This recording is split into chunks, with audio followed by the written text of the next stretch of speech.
Good morning, friends. Myself Jyoti sir from Mechanical Engineering Department. Now, today's lecture has a second year Mechanical Engineering subject named as Mechanical Engineering Material, in which we are started about the fourth unit about the Mechanical Engineering Material. The name about the fourth unit as a non-ferrous metal and its alloys. Now, in last lecture, we are also study the third unit named as a cast iron, in which we are study the various types about the cast iron, in which there are study in four types about the cast iron: white cast iron, gray cast iron, malleable cast iron. Okay, these are the topics are study in last lecture, and also the properties and applications are also studied in last lecture. Now in this lecture we are study only the fourth unit, the introduction about the fourth unit named as a non-ferrous material, in which in this lecture we are study the introduction about the non-ferrous material and also the how which types of the non-ferrous material are used in a building construction and material, and also the mechanical engineering material subject. Okay, and also the chemical composition, properties and applications of non-ferrous materials. These are the topics are studied in this lecture. Okay, so firstly we are study about the introduction about the non-ferrous material. Okay, तर बघा, आपण जे मागचं lecture घेतलं होतं तर त्या मागच्या लेक्चरमध्ये आपण बघितलं होतं की जो तुमचा तिसरा युनिट आहे मेकॅनिकल इंजिनिअरिंग मटेरियलचा सब्जेक्ट, मेकॅनिकल इंजिनिअरिंग मटेरियल हा जो सब्जेक्ट आहे त्याचा जो तिसरा युनिट आहे तर तो काय केला तर आपण लास्ट लेक्चरला बघितला होता. तर त्याच्यामध्ये जे कास्ट आयरनमध्ये तर कोणकोणते टाईपचे कास्ट आयरन आहेत आहे की नाही, तर त्याचबरोबर त्याच्या प्रॉपर्टीज कोणकोणत्या आहेत, त्याचं केमिकल कॉम्पोजिशन कोणकोणतं आहे की नाही, त्याचबरोबर त्याचे ॲप्लिकेशन्स कोणकोणते आहेत, या सगळ्या गोष्टीचा स्टडी जो आहे तो काय केला तर आपण लास्ट लेक्चरला कास्ट आयरन जे युनिट आपण बघितलं तर त्याच्यामध्ये आपण केलं होतं आहे की नाही. आणि ते आपलं युनिट जे आहे ते आपण काय केलं तर संपवलंही होतं आहे की नाही. तर आताचं जे लेक्चर आहे तर ह्या लेक्चरमध्ये आपण काय बघणार आहोत, तर जो तुमचा मेकॅनिकल इंजिनिअरिंग मटेरियल हा जो सब्जेक्ट आहे त्याच्यामध्ये चौथा युनिट जो आहे तुमचा non ferrous material and alloy आहे की नाही. मग आपण बघितलं याच्या अगोदर स्टील अँड इट्स अलॉय बघितलं आहे की नाही. कितवा युनिट होता आपला, दुसरा युनिट होता स्टील अँड इट्स अलॉय. मग स्टील आणि त्याची संमिश्र धातू, त्याचे ॲप्लिकेशन सगळ्या. त्याचप्रमाणे हा नॉन फेरस मटेरियल जे आहे या नॉन फेरस मटेरियलमध्ये पण त्याचे काय आहेत तर अलॉईज आहेत आहे की नाही. तर मग नॉन फेरस मटेरियल अलॉईज आपण काय करणार आहोत ह्या लेक्चरला आपण बघणार आहोत. त्याचं केमिकल कंपोजिशन, त्याच्या प्रॉपर्टीज, त्याचे ॲप्लिकेशन्स, अजून त्याचे कोणकोणते टाईप्स आहेत तुमच्या नॉन फेरस मटेरियलचे आहे की नाही. तर त्या सगळ्या गोष्टीचा जो स्टडी जो आहे तो काय करणार आहे आपण ह्या लेक्चरला आपण बघणार आहे. तर तुम्हाला ही जी स्लाईड दिसते आहे बघा, तर ह्या स्लाईडमध्ये तुम्हाला नॉन फेरस मटेरियल जे आहे तर ते मी काय केले तुम्हाला ॲज अ बिल्डिंग कन्स्ट्रक्शन मटेरियलमध्ये जे यूज केले जातात नॉन फेरस मटेरियल तर ते काय केले मी तुम्हाला इथं दाखवलेले आहेत बघा. तर अशा प्रकारचे काय आहेत तर नॉन फेरस मटेरियल आहे की नाही. तर बघा व्यवस्थित ते आहे की नाही. तर आपण जे इंट्रोडक्शन आपल्याला आजचं लेक्चर जे आहे तर आजच्या लेक्चरमध्ये आपण काय बघणार आहोत, हे जे चौथं युनिट आहे तुमचं तर ह्या चौथ्या युनिटमधलं फक्त इंट्रोडक्शन जे आहे तर ते काय करणार आहे आपण ह्या आजच्या लेक्चरला बघणार आहे. तर त्याच्यामध्ये बघा तुम्हाला दिसतंय बघा की नॉन फेरस मटेरियल जे आहे तर त्या नॉन फेरस मटेरियलमध्ये तर त्याचं इंट्रोडक्शन जे आहे तर ते काय करणार आहे आपण ह्या आजच्या लेक्चरला बघणार आहे. The introduction about the non-ferrous material and its alloy. Although the iron and steel are the most commonly used material in a building and engineering industries. मग तुम्ही बघितलं असेल आयरन आणि स्टील हे काय केले जातात, मोस्ट कॉमनली यूज केले जातात आहे की नाही, जास्त प्रमाणात यूज केले जातात आहे की नाही मटेरियल म्हणून. कशामध्ये तर बिल्डिंग कन्स्ट्रक्शन असेल किंवा इंजिनिअरिंग इंडस्ट्रीमध्ये हे जे स्टील आणि आयरन मटेरियल जे आहे हे काय केले जातात, हे दोन्ही ॲप्लिकेशनमध्ये काय केले जातात मोस्ट ऑफली यूज केले जातात आहे की नाही, कॉमनली यूज केले जातात. Many non-ferrous metal and alloys have been used with great advantages in both this field. त्याचबरोबर मग जे स्टील आणि इट्स अलॉय जे आहेत, स्टील आणि आयरन जे आहेत, हे काय झाले, ते एक प्रकारचे काय झाले, फेरस अलॉयज झाले, आहे की नाही. फेरस मटेरियल आहेत ते काय केले जातात, तुमच्या बिल्डिंग आणि इंजिनिअरिंग इंडस्ट्रीमध्ये मोस्ट ऑफली आणि कॉमनली यूज केले जातात, जास्त प्रमाणात यूज केले जातात. त्याचबरोबर नॉन फेरस मटेरियलसुद्धा काय केले जातात, ते सुद्धा काय केले जातात, चांगले ॲडव्हान्टेजेस आहेत त्याचे, ते सुद्धा हे दोन फील्डमध्ये, जे तुमचं बिल्डिंग कन्स्ट्रक्शन असेल किंवा इंजिनिअरिंग इंडस्ट्री असेल, तर ह्या दोन्ही फील्डमध्ये ते सुद्धा काय केले जातात, समान म्हणजे कॉमनली आणि मोस्टली काय केले जातात, यूज केले जातात. However non ferrous metal are costlier and use only when they satisfy certain specific requirement. मग हे जे नॉन फेरस मटेरियल जे आहे हे काय आहेत, तर कॉस्टली आहेत थोडे, कशापेक्षा, तर तुमच्या फेरस मटेरियलपेक्षा, आहे की नाही. नॉन फेरस मटेरियल कसे आहेत, तर कॉस्टली आहेत, कशापेक्षा, तुमच्या फेरस मटेरियलपेक्षा, म्हणजे स्टील आणि इट्स अलॉय जे आहेत, तर त्याच्यापेक्षा ते कसे आहेत, तर कॉस्टली आहेत. पण ते स्पेसिफिक रिक्वायरमेंटमध्ये, एखाद्या गोष्टीचं स्पेसिफिक रिक्वायरमेंट आहे आणि तिथं त्या गोष्टीचं यूज, त्या मटेरियल आपल्याला लागणारच आहे, तर तिथं काय केलं जातं, हे नॉन फेरस मटेरियल काय केले जातात, मोस्ट ऑफली यूज केले जातात, आहे की नाही. हे काय झालं, तर introduction about the non ferrous material, आहे की नाही. मग हे बघा, तुम्हाला हे जे स्लाईड जे आहे त्याच्यामध्ये तुम्हाला दिसतं आहे बघा, की नॉन फेरस मटेरियलचे जे बिल्डिंग कन्स्ट्रक्शन असेल किंवा अदर डिव्हायसेस असतील किंवा इंजिनिअरिंग इंडस्ट्री असेल, तर तिथे काय केले जातात, मोस्ट ऑफली जे नॉन फेरस मटेरियल जे आहे, तर मग कोणकोणते आहेत नॉन फेरस मटेरियल, कॉपर आहे की नाही, ॲल्युमिनियम आहे की नाही. त्याच्या प्रॉपर्टीज, त्याचे ॲप्लिकेशन्स काय करायचे आहेत आपल्याला बघायचे आहेत. मग कोणकोणते आहेत अजून, कॉपर आहेत, ॲल्युमिनियम आहे, ब्रासेस आहे, त्याचबरोबर ब्रोंज मटेरियल आहे, थिन ब्रोंज मटेरियल आहे, फॉस्फरस ब्रोंज आहे, गन मेटल आहे, ॲल्युमिनियम ब्रोंज मेटल आहे, त्याचबरोबर बेरिलियम ब्रोंज मटेरियल आहे, सिलिकॉन ब्रोंज आहे, कुप्रो निकेल आहे, त्याचबरोबर कॉपर निकेल आहे, हे की नाही. तर असे काय आहेत, तर हे व्हेरियस टाईप्स ऑफ ॲप्लिकेशन्स आहेत. तर मग हे जे ॲप्लिकेशन जे आहेत, फॉर एक्झाम्पल जर तुम्हाला सांगायचं झालं, तर कॉपर अलॉईज मटेरियल जे आहे, तर हे कुठं यूज केलं जातं, तर तुमचे शाफ्ट बनवण्यासाठी, आहे की नाही. जे शाफ्ट बनवले जातात ते बनवण्यासाठी, मरीन बेरिंग्स असतील त्या मॅन्युफॅक्चरिंग करण्यासाठी, त्याचबरोबर गिअर्स असतील तर गिअर मॅन्युफॅक्चरिंग करण्यासाठी, पाईप्स असतील तर पाईप्स मॅन्युफॅक्चरिंग करण्यासाठी आणि स्प्रिंग मॅन्युफॅक्चरिंग करण्यासाठी. तर अशा प्रकारचे काय आहेत, तर ॲप्लिकेशन्स आहे कशाचे, तर तुमच्या नॉन फेरस मटेरियलचे, आहे की नाही. तर हे काय आहेत, तर ॲप्लिकेशन्स आहेत.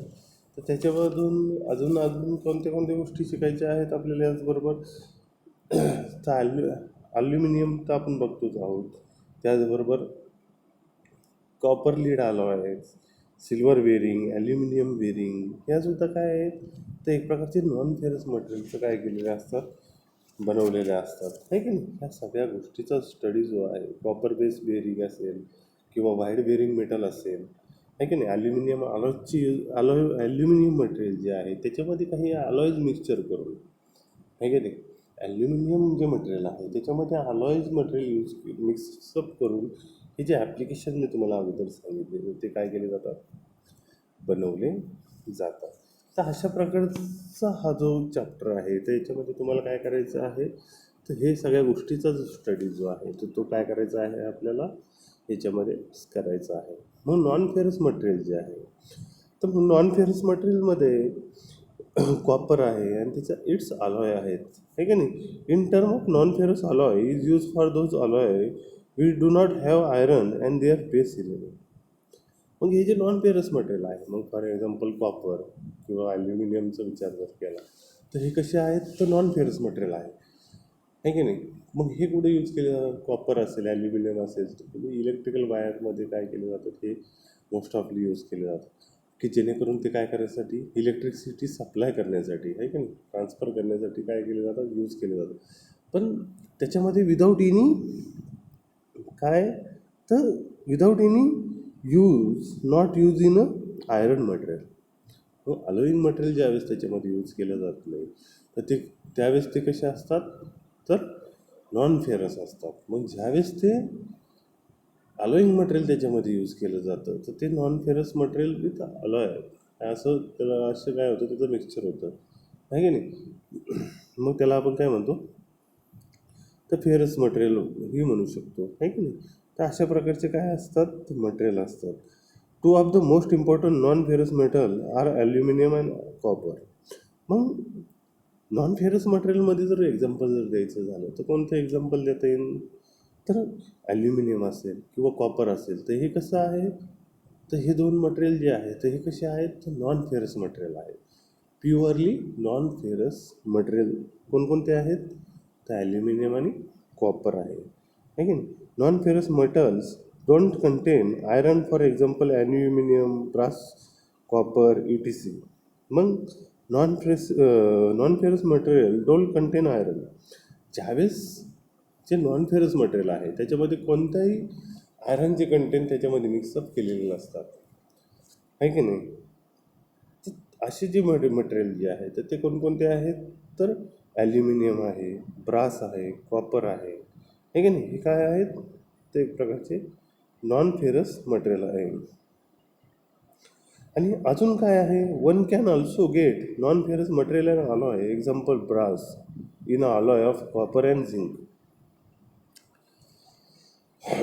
अजून जर उदाहरणं द्यायचं जर झाली, आहे की नाही, नॉन फेरस मटेरियलच्या अजून जर उदाहरणं द्यायचे झाले तर कोणकोणते देता येईल, तर एक प्रकारचं ब्रास आहे, alloy and copper and zinc. Brass, alloy आणि कॉपर अँड झिंक, तर हे काय आहेत, तर एक प्रकारचे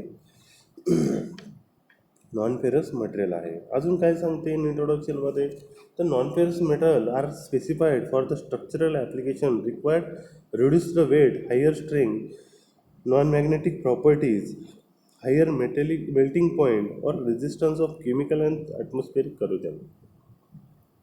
मग हे जे नॉन फेरस मटेरियल अलॉयचे आहे तर हे काय आहे, एक प्रकारचे तुम्हाला मी अगोदरच सांगितलं की बिल्डिंग कन्स्ट्रक्शन असेल, स्ट्रक्चरल ॲप्लिकेशन्स असतील किंवा इंडस्ट्रियल ॲप्लिकेशन्स असतील, तिथं काय केले जातात, हे नॉन फेरस मटेरियल काय केले जातात, मोस्ट ऑफली यूज केलेच जातात, आहे की नाही, स्पेसिफिक ॲप्लिकेशननुसार, आहे की नाही. पण ते कसे आहेत, तर रिक्वायरिंग रिड्युसिंग वेट. तर हे जे फेरस मटेरियल जे आहे तर त्या फेरस मटेरियलपेक्षा हे जे नॉन फेरस मटेरियल जे आहेत तर हे कसे आहेत, तर वेट त्याचं जे आहे तर नॉन फेरस आपलं फेरस मटेरियलपेक्षा कसे आहेत, नॉन फेरस मटेरियलचं वेट तर कमी आहे, रिड्युसिंग वेट. पण स्ट्रेंथ कशी आहे जी नॉन फेरस मटेरियलची, तर हायर इन स्ट्रेंथ. जी स्ट्रेंथ कशी आहे, तर हायर स्ट्रेंथ आहे.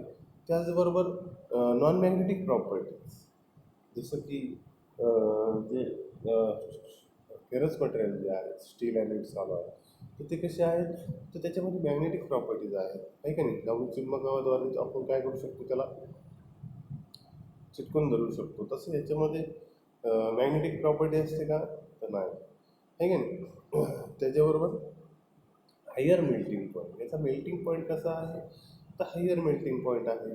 और रेजिस्टन्स टू केमिकल, आहे की नाही, resistance to chemical and atmospheric corrosion. या ॲटमॉस्फेरिक करोजन याच्यावर काय होत नाही, प्रोटेक्ट होऊ शकत नाही. तुमचे जे नॉन फेरस मटेरियल आहे याच्यावर ॲटमॉस्फेरिक करोजन काय होत नाही, प्रोटेक्ट होत नाही. अशा प्रकारचे काय आहेत, हे नॉन फेरस मटेरियल आहे. Non ferrous material such as the copper, brass, bronze, aluminium, magnesium, nickel, chromium, titanium, lead, tin, zinc, gold, silver, platinum, the refractory metal and their alloy are use in a wide variety of application. मग मी तुम्हाला काय सांगितलं आता, तर for example जर द्यायचं झालं non ferrous materials as a 24 carat gold. Gold म्हणजे काय, सोनं, 24 कॅरेट सोनं आपण घेत असतो, तर ते कसं आहे, तर नॉन फेरस मटेरियल, प्युअर सोनं आपण त्याला म्हणतो, आहे की नाही, की 24 कॅरेट म्हणतो. 22 कॅरेट पण असतं बघा, आहे की नाही. मग त्याच्यामध्ये काय असतं, ते सुद्धा काय आहे, तर नॉन फेरसच मटेरियल आहे. पण त्याच्यामध्ये काय केले असतात, small amount of the alloys जे आहे ते काय केले असतात, यूज केले असतात. तुम्ही बघा, फॉर एक्झाम्पल जर द्यायचं जर झालं तुम्हाला, तर 24 कॅरेट जर गोल्डचं जर तुम्ही एखादी काही गोष्ट जर घेतली तर ती कशी असते, 24 कॅरेटचं सोनं जर तुम्ही घेतलं तर ते कसं असतं, थोडं हे असतं नाही का, त्याच्यामध्ये स्ट्रेंग जी आहे तर ती कशी असते, थोडी कमी असते त्याच्यामध्ये. आपण जर त्याला त्या सोन्याची जर एखादी छोटी रिंग घेतली किंवा बँगल बनवली किंवा बांगडी बनवली थोडक्यात, आहे की नाही, एखादी छोटी बांगडी बनवली त्याची, आणि ती जर आपण एका बोटाने जर अशी 4 बोटात धरून अशी दाबली, एका हाताच्या 4 बोटात धरून जर त्याच्यावर फोर्स दिला तर ती काय होते, दबल्या जाते, आहे की नाही, दबल्या जाते, आहे की नाही. तसं जर 24 कॅरेट सोनं जे आहे तिची जर बांगडी घेतली ना आपण, तिच्या एका हाताच्या 4 बोटामध्ये धरून त्याच्यावर जर फोर्स अप्लाय केला तर ती काय होते, दबल्या जाते. तसं 22 कॅरेटची सोन्याची जी बांगडी जी आहे ती जर तुम्ही हातात घेऊन जर दाबली तर ती काय होत नाही, दबल्या जात नाही लवकर. तर त्याच्यामध्ये जी स्ट्रेंथ जी आहे ती वाढवण्यासाठी काय केलं असतं, तर एक प्रकारचं अलोईंग मटेरियल काय केलं जातं, यूज केलं जातं. म्हणून 24 कॅरेट जे गोल्ड मटेरियल जे आहे त्याचं काय असतो, कॉस्ट जी आहे त्याची कशी असते, जास्त असते as compared to the 22 carat gold, आहे की नाही. थोडा स्मॉल डिफरन्स असतो त्याच्यामध्ये. पण हे एक समजण्यासाठी तुम्हाला याचं नॉन फेरस मटेरियलचं एक्झाम्पल जे आहे ते तुम्हाला एक प्रकारे समजण्यासाठी काय केलं आहे, मी तुम्हाला एक उदाहरण दिलं. म्हणजे एक प्रकारे काय आहे, तर नॉन फेरस मटेरियल्सचे तर कॉपर. मग नॉन फेरस मटेरियलमध्ये कोणकोणत्या गोष्टी येतात बघा, तर कॉपर आहे तुमचं, ब्रास आहे, ब्रॉन्झ मटेरियल आहे, ॲल्युमिनियम मटेरियल आहे, मॅग्नेशियम मटेरियल आहे, निकेल मटेरियल आहे, क्रोमियम मटेरियल आहे, टायटेनियम मटेरियल आहे. अजून कोणकोणते आहेत मी काय सांगतो आहे तुम्हाला, तर नॉन फेरस मटेरियल कोणकोणते आहेत तर ते सांगतो आहे. त्याचबरोबर अजून कोणतं आहे, लीड मटेरियल आहे, थिन मटेरियल आहे, झिंक मटेरियल आहे, गोल्ड मटेरियल आहे, सिल्वर मटेरियल आहे, प्लॅटिनम मटेरियल आहे, the refractory metal and their are alloy. आणि त्याच्यामध्ये आपण नाही का अलॉईंग मटेरियल यूज केल्यानंतर त्याच्यामध्ये त्याच्या प्रॉपर्टीमध्ये काय होतं आहे, त्याच्या कॉम्पोजिशनमध्ये आणि त्याच्या प्रॉपर्टीमध्ये काय होतात, समथिंग चेंजेस होतात, आहे की नाही. ज्यावेळेस आपण त्याच्यामध्ये त्याचे नॉन फेरस मटेरियल अलॉयचे आहे तर त्याच्यामध्ये आपण ज्यावेळेस नॉन फेरस मटेरियल जे आहे तर त्याच्यामध्ये ज्यावेळेस अलॉईंग मटेरियल काय करतो आहे, आपण मिक्सअप करतो आहे, तर त्याच्यामुळे त्याच्या प्रॉपर्टीज ज्या आहेत तर त्याच्यामध्ये चेंजेस होत असतात, आहे की नाही. तर special advantages over ferrous material. मग स्पेशल ॲडव्हान्टेजेस सांगायचे जर झाले तर तुमचे फेरस मटेरियल्स म्हणजे स्टील अँड इट्स अलॉयचे मटेरियल जर स्पेशल ॲडव्हान्टेजेस सांगायचे झाले तर civil engineering construction. As a civil engineering construction फील्डमध्ये जे फेरस मटेरियल जे आहे ते काय केलं जातं, मोस्ट ऑफली आणि कॉमनली काय केलं जातं, यूज केलं जातात. त्याचबरोबर इंडस्ट्रियल ॲप्लिकेशन्समध्ये सुद्धा काय केले जातात, मोस्ट ऑफली हे फेरस मटेरियल जे आहे तर ते काय केले जातात, यूज केले जातात. त्याचबरोबर aluminium and its alloy alternatively material to steel in some special engineering construction.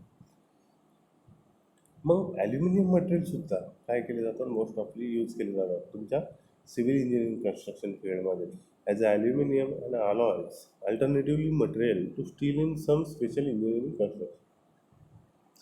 काही स्पेशल इंजिनिअरिंग कन्स्ट्रक्शन्स आहेत की जिथं काय केले जातात, हे नॉन फेरस मटेरियल अलॉयज जे आहेत ते काय केले जातात, मोस्ट ऑफली यूज केले जातात. रफ ॲल्युमिनियम अलॉय आर, मग त्यामध्ये जे रफ ॲल्युमिनियम अलॉय मटेरियल जे आहे तर ते काय आहे, ते इकॉनॉमिकल आहे, रेजिस्टन्स टू करोजन आहे. ते कसं आहे, रेजिस्टन्स टू करोजन, त्याला कोणत्याही प्रकारचं करोजन जे आहे ते प्रोटेक्ट होत नाही. तुम्ही बघा, तुम्ही स्लॅब टाकता, त्या स्लॅबमध्ये ज्यावेळेस स्टील जे तुम्ही नाही का त्याचं स्टीलचं डिझायनिंग केलेलं असतं, त्या स्टीलच्या डिझायनिंगमध्ये काय केलं जातं, तर फेरस मटेरियल जे आहे की नाही, माय स्टील मटेरियल, तर ते काय केलं जातं, यूज केलं जातं. पण कालांतराने खूप काही वर्षानंतर जर एखादा पोपडा पडला तुमचा आतल्या साईडचा, इनर साईडच्या घराचा, तर ते ज्यावेळेस ते स्टील ओपन होतं त्यावेळेस त्याला काय होतं, एक प्रकारचं करोजन प्रोटेक्ट होत असतं.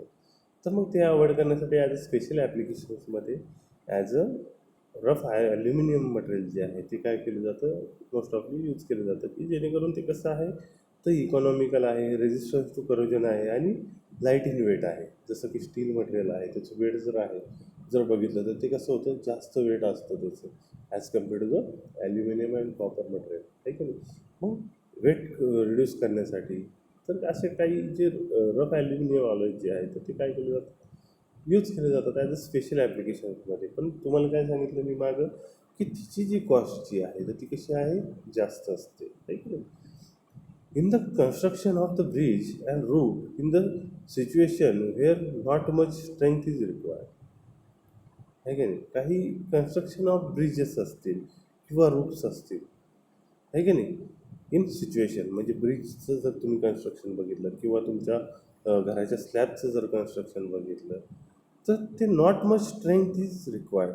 जास्त प्रमाणात स्ट्रेंथ काय लागत नाही आपल्याला, लागत नाही आहे की नाही. This alloy have been use in this situation weight say is about 50%. मग याचं वेट जे आहे ॲल्युमिनियम, रफ ॲल्युमिनियम मटेरियल जे आहे याचं वेट किती असतं, 50% असतं. कशापेक्षा, तर तुमच्या फेरस आपलं मटेरियलपेक्षा, ठीक आहे. जे फेरस मटेरियल आहे स्टील अँड मिक्स चालू आहे, तर त्याच्या वेटपेक्षा कसं वेट असतं याचं, फक्त 50% वेट असतं. म्हणजे त्याचं जर 1 किलो असेल तेवढ्याच मटेरियलच्या लेंथचं, तर याचं किती असणार आहे, 50 किलो असणार आहे आपलं, सॉरी 500 ग्रॅम असणार आहे की नाही.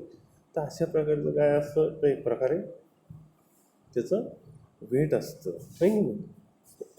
हे जे नॉन फेरस मटेरियल जे आहे त्यात लाईट इन वेट असतात, आहे की नाही. तर अशा प्रकारचे हे जे नॉन फेरस मटेरियल जे आहे, तर याचे एक प्रकारे काही हे आहेत काय, एक प्रकारचे प्रॉपर्टीज आहेत. तर त्या प्रॉपर्टीज ज्या आहेत तर ते काय करणार आहेत आपण, तर बघणारच आहोत, आहे की नाही. तर ज्या प्रॉपर्टीज ज्या आहेत तर त्या काय करणार आहोत आपण ह्या लेक्चरला बघणारच आहोत. तर मग त्याच्यामध्ये जी इंजिनिअरिंग इंडस्ट्रीज ज्या आहेत, तर इंजिनिअरिंग इंडस्ट्रीमध्ये copper, zinc, nickel, chromium in their pure and alloy can have been used as a material in a situation wear.